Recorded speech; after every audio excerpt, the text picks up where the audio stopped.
Halo Vaccination, pada kali ini kita akan membahas soal UAS Kimia Analisis Organik tahun 2025. Untuk kamu yang menonton video ini, jangan di-skip-skip, karena akan banyak ilmu daging yang mungkin belum diajarin oleh guru-guru atau dosen-dosen. Dan untuk kamu juga bisa download referensi materi videonya, linknya itu ada di deskripsi video ataupun di kolom komentar.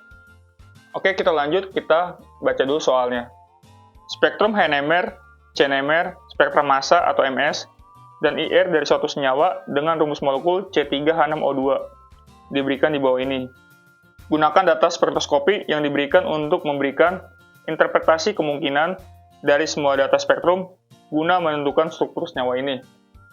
Jadi di soal sudah diberikan data IR, data MS, data spektro UV, data CNMR, dan data HNMR. Untuk menjawab soal ini, kita interpretasikan yang paling mudah itu yang spektro UV dulu, lalu nanti yang ke IR, HNMR, baru CNMR, dan terakhir spektra massa. Kita bahas spektra UV visible-nya. Tadi di soal data spektra UV-nya itu ada tulisan seperti ini. No significant UV absorption above 220 nanometer.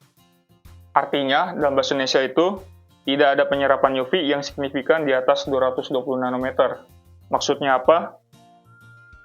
Interpretasi ini menunjukkan bahwa senyawa tersebut kemungkinan tidak memiliki sistem konjugasi yang luas atau gugus kromofor yang menyerap di panjang gelombang UV yang lebih tinggi di atas 220 nanometer.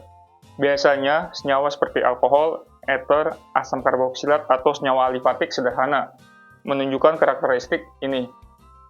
Dari spektra UV ini menyatakan bahwa senyawa yang tidak diketahui ini kemungkinan senyawa yang sederhana, bukan seperti senyawa yang kompleks, jumlah karbonnya banyak, mempunyai gugus kromofor atau ikatan pi rangkap 2 yang terkonjugasi, rangkap tunggal, yang memberikan nilai panjang gelombang tinggi.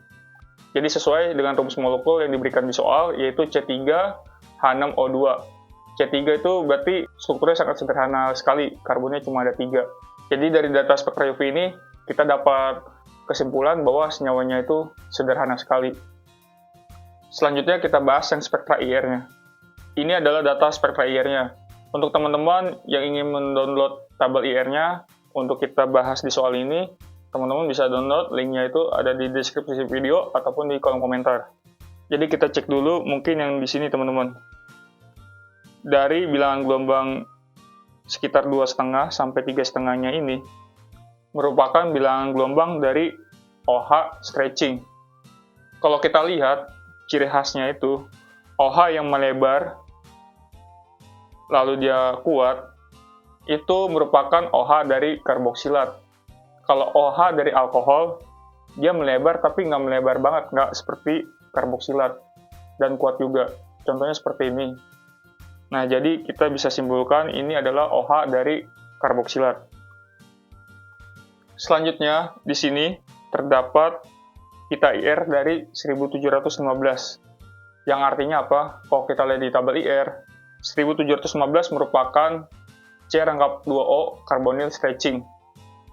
Jadi, yang kita simpulkan dari spektra IR ini, adanya serapan pada bilangan gelombang 2500 sampai 3500 cm pangkat min 1 merupakan adanya gugus OH stretching. Yang kedua, adanya serapan pada bilangan gelombang 1715 cm pangkat min 1 merupakan adanya gugus C rangkap 2O stretching. Selanjutnya kita bahas yang spektra HNMR-nya. Di spektra HNMR-nya ini tidak diberikan informasi jumlah hidrogen di masing-masing sinyalnya ini. Misalkan kita simbolkan di sini Ha, lalu di sini Hb, lalu di sini Hc. Cara menentukan jumlah hidrogen pada masing-masing sinyal, kita bisa ukur ketinggian dari setiap integrasi signalnya. Misalkan di sini saya memberikan gambar penggaris. Kita mulai ukur dulu integral signal dari si Ha. Ukuran dari masing-masing integral signal itu tergantung dari bentuk ukuran gambarnya, besar atau kecil. Tapi itu nggak masalah, karena tidak mempengaruhi dari jumlah-jumlah hidrogennya. Kalau dilihat di sini, kita dapatkan panjang dari integrasi kenalnya itu sekitar 0,8 yang HA. Lalu kita mulai yang ke HB, kita dapatkan tinggi integrasi kenalnya itu sekitar 0,5 cm. Lalu yang ke HC, kita dapatkan tinggi integrasi kenalnya itu sekitar 0,3 cm. Jadi hasilnya seperti ini, di mana HA di pergeseran 1,10 ppm, 0,8 cm tingginya, bentuknya itu triplet ya, bentuknya 3. Lalu yang HB di pergeseran 2,40 ppm, itu tingginya 0,5 cm, dan bentuknya itu kuartet, bentuknya 4 pik. Lalu yang HC di pergeseran 11,1 ppm, panjangnya 0,3 cm, bentuknya singlet, puncaknya 1. Di tahap selanjutnya, kita bisa menghitung jumlah ketidakjenuhan atau bahasa Inggrisnya itu double bond equivalent yang disingkat DBE. Rumusnya itu F sama dengan X-nya itu atom tetravalen atau mempunyai valensinya 4 seperti karbon, dikurang setengah kali Y, yaitu atom monovalen atau yang mempunyai elektron valensinya 1 seperti hidrogen dan atom halogen, ditambah setengah kali Z. Z itu atom pentavalen atau yang mempunyai elektron valensinya itu 5 seperti nitrogen, ditambah 1. F sama dengan atom tetravalen atau karbonnya tadi 3 di rumus molekul, kita masukkan 3, dikurang setengah kali atom monovalennya, di sini hidrogen 6, kita masukkan, ditambah setengah kali atom pentavalennya atau Z-nya itu 0, tidak ada, ditambah 1. Kita bisa langsung menghitung aja, dimana 3 kurang setengah kali 6, itu 3, ditambah setengah kali 0, sama dengan 0. Jadi 3 kurang 3 ditambah 0 tambah 1. Maka F itu sama dengan 1. Kemungkinan memiliki satu ikatan rangkap 2. Bisa C rangkap 2C atau C rangkap 2O karbonil. Tetapi kita bisa simpulkan langsung, kemungkinan besar yang F-nya itu 1 adalah C rangkap 2O karbonil, karena sudah kita lihat di data IR. Sedangkan C rangkap 2C alkena tidak ada di data IR tadi. Selanjutnya, kita cari angka banding proton atau disingkat ABP antara HA, HB, dan HC. HA tadi tinggi dari integrasi kenalnya 0,8 cm. Lalu yang HB tinggi integrasi kenalnya 0,5 cm. Yang HC tinggi integrasi kenalnya 0,3 cm. Setelah itu kita jumlahkan aja tinggi dari ketiga integrasi kenal ini. Total tinggi HA, HB, dan HC sama dengan 1,6 cm. Setelah itu, kita bisa cari atau konversi antara tinggi integrasi kenal dengan jumlah hidrogen. Caranya itu kita menggunakan hukum perbandingan antara proton dan tinggi integrasi kenal. Tinggi dari integrasi kenal yang dicari dibagi total dari tinggi hidrogen sama dengan jumlah hidrogen yang dicari dibagi jumlah hidrogen. Misalkan yang seperti yang HA. Tinggi hidrogen dari sinyal hidrogen HA tadi 0,8 cm dibagi total tinggi integrasi kenal 1,6 cm sama dengan jumlah proton hidrogen HA yang dicari dibagi total hidrogen. Kalau dilihat dari rumus molekulnya tadi hidrogennya ada 6. Setelah itu kita kalikan silang aja. Kalau kita cari HA berarti 0,8 kali 6 hidrogen jadinya 4,8 cm kali hidrogen dibagi 1,6 cm. HA sama dengan satuannya bisa dicoret yang senti itu 3 hidrogen. Jadi kita sudah dapatkan H-nya 3 hidrogen. Selanjutnya kita cari yang HB dengan rumus yang sama. Tinggi dari integrasi kenal HB itu 0,5 cm dibagi jumlah tinggi integral 1,6 cm sama dengan HB dibagi total hidrogen dari rumus molekul 6 hidrogen. HB sama dengan 0,5 kali 6 itu 3,0 cm kali hidrogen dibagi 1,6 cm. Satuannya bisa dicoret, sisa hidrogen 3 dibagi 1,6 itu sama dengan 1,8.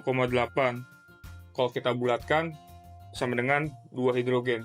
Jadi Hb-nya itu 2 hidrogen. Selanjutnya kita cari Hc.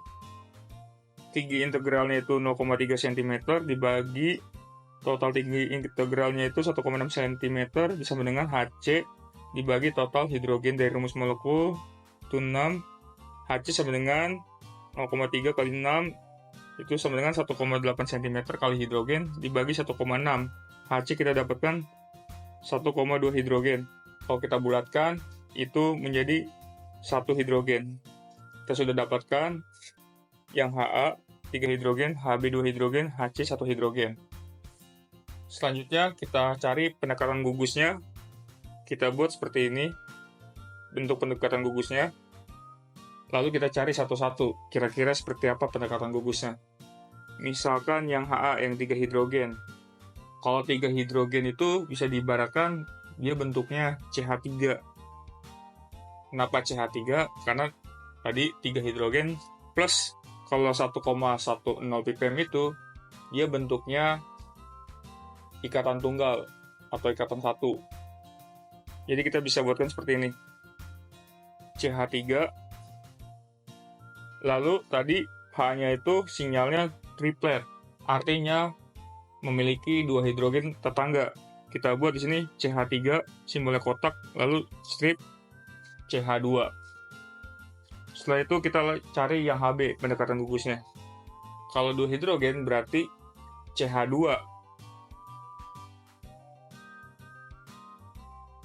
Ditambah lagi dia itu integral signalnya itu pemecahannya kuartet, artinya dia memiliki 3 hidrogen tetangga. Berarti CH2 di sini nanti memiliki CH3.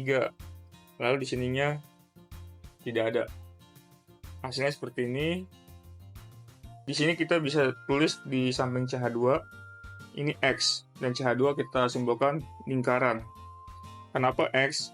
Karena dia sudah mengikat 3 hidrogen di sebelah kirinya. Jadi di kanan nggak boleh ada hidrogen tetangga lagi. Setelah itu kita cari yang Hc yang 11,1 ppm. 1 hidrogen kalau kita buat berarti bisa CH ataupun hidrogen dengan atom heteroatom seperti oksigen, nitrogen, sulfur. Pokoknya atom selain karbon.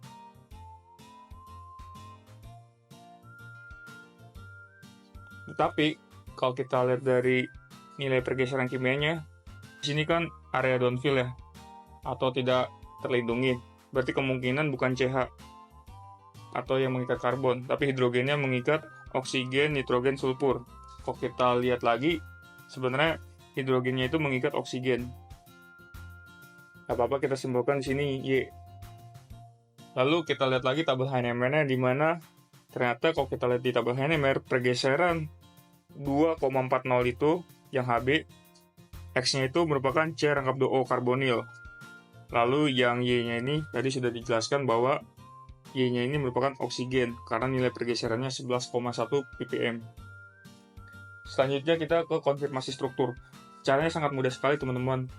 Kita tulis dulu yang paling ujung yaitu metil atau CH3 karena udah pasti paling ujung, entah itu teman-teman buat di paling kiri, paling kanan, atas ataupun bawah. Misalkan saya buat paling kiri.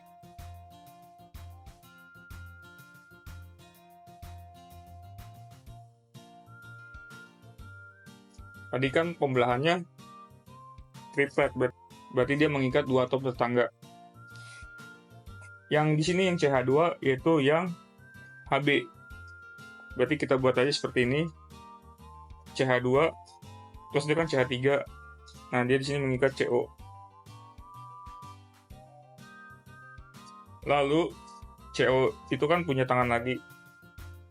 Kita bisa masukkan di sini OH.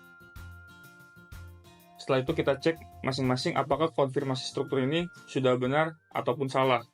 Misalkan kita cek yang mulai dari yang Ha, yang CH3 yang kotak tadi. Kalau kita lihat di data spektra Heinemann, Ha tadi itu merupakan CH3 karena 3 hidrogen. Lalu pembelahannya itu triplet, mengikat 2 atom tetangga, yaitu CH2. Benar juga. Lalu nilai pergeserannya itu sekitar 1,10 ppm, artinya terlindungin, atau dia berikatan jenuh, ikatan satu, ikatan tunggal. Sudah benar. Jadi udah pastikan HA-nya benar. Lalu yang HB, yang ini 2 hidrogen CH2, benar. Lalu pembelahannya adalah kuartet, berarti dia memiliki 3 atom tetangga, yaitu CH3, berarti benar juga. Lalu nilai pergeserannya 2,40, itu kalau kita lihat di tabel Heinemer itu mengikat C rangkap 2O karbonil, berarti benar. Jadi yang HB-nya sudah benar. Selanjutnya kita yang HC, yang OH. Dia itu 1 hidrogen, berarti OH, benar. Pembelahannya singlet, ya benar karena dia mengikat atom heteroatom atau atom selain karbon, seperti oksigen. Nilainya 11,1 ppm juga, benar. Kalau kita lihat di tabel Heinemer, itu kemungkinan OH. Jadi kita sudah pastikan bahwa senyawa ini sudah benar konfirmasi strukturnya. Di sini saya akan memberikan ilmu tambahan, di mana di 11,1 ppm-nya tadi ada tertulis exchange with D2O. Artinya apa? Apabila senyawa yang tidak diketahui itu memiliki ikatan hidrogen, contohnya seperti ini tadi sudah kita identifikasi bahwa ini merupakan pergeseran dari OH. Apabila ditambahkan D2O atau deuterium oxide atau bahasa Indonesianya itu air berat, maka sinyal protonnya akan hilang, sehingga nanti akan menghasilkan 2 proton saja, yang HA dan HB, sedangkan yang HC hilang, jadi hanya menghasilkan 2 sinyal proton. Jadi itulah gunanya kenapa ditambahkan D2O, untuk mengetahui apakah senyawa itu memiliki ikatan hidrogen seperti OH, SH, atau NH. Selanjutnya kita bisa bahas yang seperti CNMR. Cara mudah memahaminya, teman-teman bandingkan antara sinyal atas dan sinyal bawah. Sinyal DPT dengan sinyal proton decouple atau proton yang tidak berpasangan dengan hidrogen. Jadi dia tidak ada sinyal singlet, doublet, triplet, kuartet, dan lain-lainnya. Dia hanya muncul satu peak aja. Di bawah terdapat sinyal ini. Nah, yang di atas, yang di PT, ternyata terdapat sinyal. Sinyal itu ke arah atas, berarti kemungkinan dia CH3 atau CH. Lalu yang di sini, di sekitaran 20-an lebih, terdapat sinyal tetapi kebalik. Ini berarti merupakan CH2. Selanjutnya kita lihat yang paling kiri, di sini terdapat sinyal di sekitar 180. Tetapi di sini tidak terdapat sinyal di PT. Artinya berarti bukan CH, CH2 ataupun CH3. Kemungkinan C-nya ini tidak memiliki hidrogen. Jadi hasilnya seperti ini, kita bisa jelaskan ulang. Jadi yang sinyal yang paling atas itu, yang ini merupakan CH3 ataupun CH. Lalu yang ini merupakan sinyal dari CH2 yang kebalik. Lalu yang ini merupakan karbon tanpa hidrogen. Pergeserannya sudah kita cari di sini sekitar 9 ppm, lalu yang ini sekitar 28 ppm, lalu ini sekitar 180 ppm yang CC. Selanjutnya kita ke identifikasi kesimetrian senyawa. Maksudnya apa? Jadi apabila ada karbon di dalam suatu senyawa yang memiliki nilai pergeseran kimia atau yang memiliki ikatan sama, itu disebut simetris. Caranya bagaimana? Kita cari M dan L. M itu artinya jumlah karbon pada rumus molekul, yaitu C3H6O2. L itu jumlah signal proton karbon decoupling pada spektra CNMR. Jika M sama dengan L, tidak ada kesimetrian. Jika M lebih dari L, ada kesimetrian. Kita langsung hitung aja. Jumlah karbon pada rumus molekul kan 3 ya, C-nya 3. Sedangkan L, jumlah signal proton karbon, kalau kita lihat di spektra CNMR, di sini terdapat 3. 1, 2, 3. Jadi M sama dengan L. Kesimpulannya, M sama dengan 3 dan L sama dengan 3. Itu menandakan tidak ada kesimetrian karena lingkungan kimia proton C berbeda-beda. Misalkan untuk contoh yang M lebih besar dari L, yaitu senyawa aromatik. Nah, di sini saya sudah jelaskan videonya, teman-teman bisa lihat di playlist tentang elusidasi senyawa struktur molekul. Di situ terdapat contoh yang dimana M lebih besar dari L. Selanjutnya, kita ke pendekatan gugus. Kita buat seperti ini, Ca banding Cb banding Cc. Ca tadi nilai pergeserannya 9 ppm, Cb tadi nilai pergeserannya 28 ppm, Cc tadi nilai pergeserannya 180 ppm. Bentuk dari Ca itu CH3 atau CH, Cb itu CH2, sedangkan Cc itu C. Seperti ini.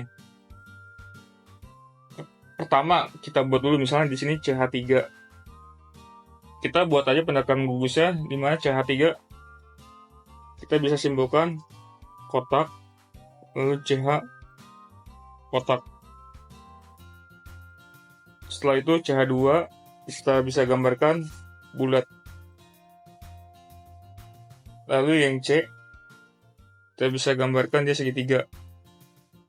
Kalau kita lihat dari nilai pergeseran CNMR yang teman-teman bisa download, yang tabel CNMR-nya di sini nilai 180 ppm itu merupakan C rangkap 2O. Lalu dia mengikat OH. Jadi hasilnya seperti ini. Di sini kita pilih CH3 atau CH. Tetapi di sini yang paling cocok adalah CH3. Kalau kita lihat dari perbandingan rumus molekul, CH3 ditambah CH2 ditambah COH, C-nya itu ada 1, 2, 3. Sesuai. Lalu jumlah hidrogennya ada di sini 3, di sini 2, di sini 1, jadi 6. Sedangkan oksigennya di sini 1. Tambah ini 1, jadi 2. Sudah sesuai. Sedangkan kalau CH, hidrogennya tidak sesuai. Jadi kita di sini pilih CH3. Karena hanya sesuai dengan rumus molekul. Selanjutnya kita ke konfirmasi struktur. Kita susun aja, yang pastinya yang paling mudah CH3 karena ujungnya. Lalu CH2. Setelah itu mengikat COH. Setelah itu kita recheck lagi apakah nilai pergeseran dengan konfirmasi strukturnya sudah sesuai. Yang CH3 dulu. Tadi nilai pergeserannya 9 ppm. Artinya dia lebih terlindungi. Bisa dilihat dari tabel CNMR. Merupakan CH3 alifatik atau CH3 yang jenuh karena tunggal. Sedangkan yang CH2-nya ini nilai pergeserannya 28 ppm karena dia dekat dengan C rangkap 2O, jadi dia lebih nggak terlindungin. Sudah benar. Lalu di sini COH nilainya 180 ppm. Sudah benar. Lalu sesuai juga dengan rumus molekulnya C3H6O2. Dan M sama dengan L, artinya tidak ada kesimetrian. Jadi di sini di proton-protonnya nilai pergeseran kimianya tidak sama. Jadi sudah sesuai ya. Antara HNMR dengan CNMR konfirmasi strukturnya sama.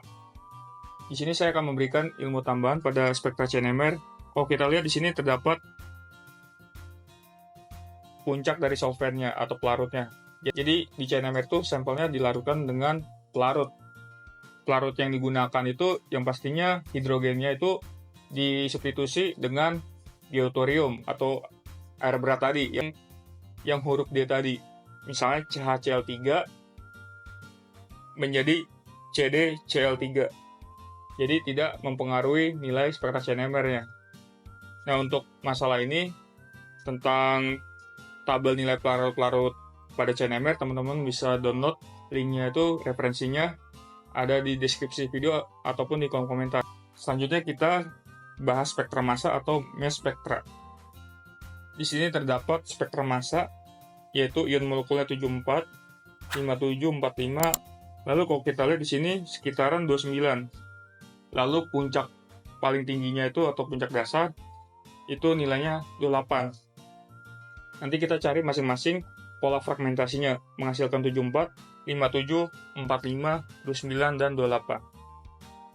Karena tadi merupakan senyawa asam karboksilat, teman-teman bisa lihat di tabel pola fragmentasinya, di mana kalau asam karboksilat, pola fragmentasinya itu ada pembelahan alfa, pembelahan beta, McLaverty rearrangement, pembentukan siklik karena ada C, gamma. Contohnya seperti asam butanoat. Tadi kita sudah dapatkan bahwa bentuk senyawanya asam propanoat. Kita gambarkan saja seperti ini. Asam propanoat apabila ditembakkan elektron di spektrometri massa, maka satu elektronnya akan lepas. Di sini yang mudah terionisasi atau lepas satu elektronnya yaitu oksigen di C karbonil dibandingkan oksigen di sini yang di ikatan tunggal. Di mana nanti muatannya menjadi positif ditambah 2 elektron. Satu elektron yang terlepas tambah satu elektron dari spektrometri massa. Dan yang terbaca di spektrometri massa sebesar 74. Jadi 74 ini merupakan massa molekul dari senyawanya ini juga. Setelah kita cari massa per elektron 74, kita cari yang 57. 57 berarti kemungkinan berkurang. Cara bagaimana tahu yang mana yang hilang, kita bisa gunakan rumus massa per elektron yang hilang sama dengan massa per elektron dari ion N+ dikurang massa per elektron yang dicari. Sama dengan massa ion molekulnya tadi 74 dikurang 57 yang kita cari nih. Sama dengan 17. Yang mana yang 17? 17 itu kemungkinan yang hilang antara oksigen dengan hidrogen dihidroksil. Ini kan nilainya 17.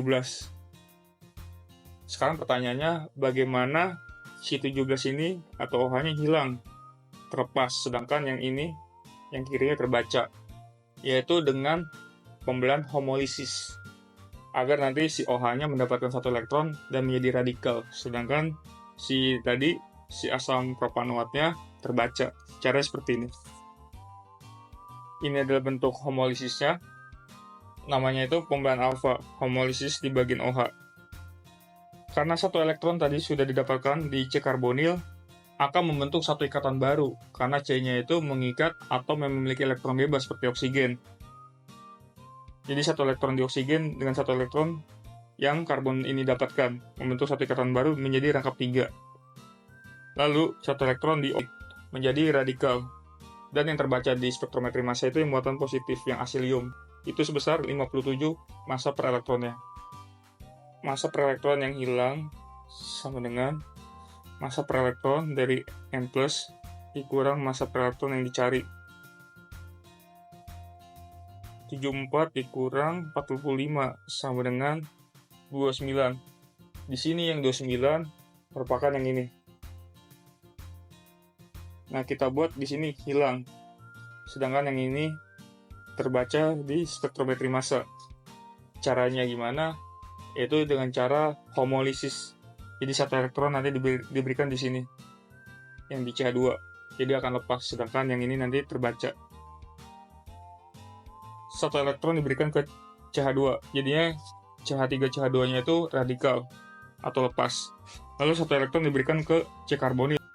Karena dia mendapatkan satu elektron, lalu mengikat atom yang memiliki elektron bebas seperti oksigen, maka dia akan membentuk satu ikatan baru, menjadi ikatan tangkap 3, atau menjadi ion asilium. Dan terbaca di spektrometri massa sebesar 45 massa per elektronnya. Selanjutnya, kita cari yang 29. 29 itu kemungkinan yang terbaca itu yang ini. Jadi kita buat ini positif, lalu yang ini yang terlepas. Caranya gimana? Yaitu dengan cara heterolisis. Jadi nanti diberikan semua ke cara K2O.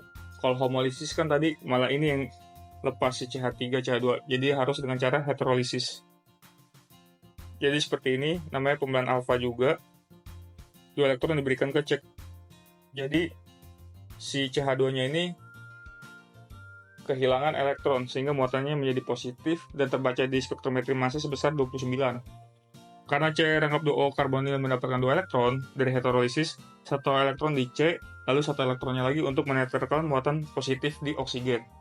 Dan ini akan terlepas atau tidak terbaca di spektrometri massa.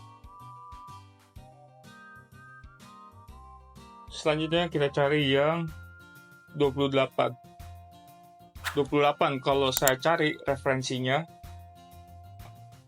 kalau kita lihat di sini, yang 28 itu yang terbaca kemungkinan C2H4 atau Ethena atau CO. Ini referensinya bisa teman-teman catat. Nah, bagaimana cara menghasilkan peak 28 yang terbaca itu bisa Ethena atau CO? Misalkan kita ingin mendapatkan Ethena yang CH2CH2, kita bisa gunakan pola fragmentasi yang tadi, yang nomor 4, yang nantinya akan menghasilkan CH3CH2 positif 29. 29 ke 28 berarti kan berkurang 1, yaitu berkurang hidrogennya. Jadi seperti ini. Ini, dari sini, hidrogen yang di CH3 akan mengalami homolisis. Jadi nanti satu elektron dari hidrogen ini terlepas, lalu satu elektron di CH2. Hasilnya seperti ini, hidrogen menjadi radikal, dan ini menjadi CH2 mendapatkan satu elektron, dan CH2 positif. Dan terbaca di spektrometri massa sebesar 28 massa per elektronnya. Jadi kita sudah dapatkan yang 28, yang CH2CH2. Selanjutnya kita cari yang CO. Bagaimana cara mencari yang CO positif? Yaitu kita ngambil pola fragmentasi yang nomor 3. Jadi nanti dari sini kita buat jadi sisa CO doang. Caranya seperti ini. Akan mengalami pembelahan homolisis antara C dengan OH. Jadi satu elektron di OH menjadi radikal, satu elektron di C. Hasilnya seperti ini. Dimana nanti C-nya mendapatkan satu elektron, lalu OH menjadi radikal. Dan terbaca di spektrometri massa sebesar 28. Jadi kita sudah dapatkan kemungkinan yang 28 antara CH2 dengan CH2 yang sebelumnya, atau yang ini. Jadi kita sudah dapatkan semua pola-pola fragmentasi dari senyawa asam propanoat. Berdasarkan data dari spektra IR, MS, NMR, CNMR, dan MS dapat disimpulkan bahwa senyawa tersebut adalah asam propanoat. Jadi sekian video pada kali ini. Apabila teman-teman masih ada pertanyaan seputar video ini, silakan teman-teman tulis di kolom komentar. Nanti kita diskusikan saja. Terima kasih.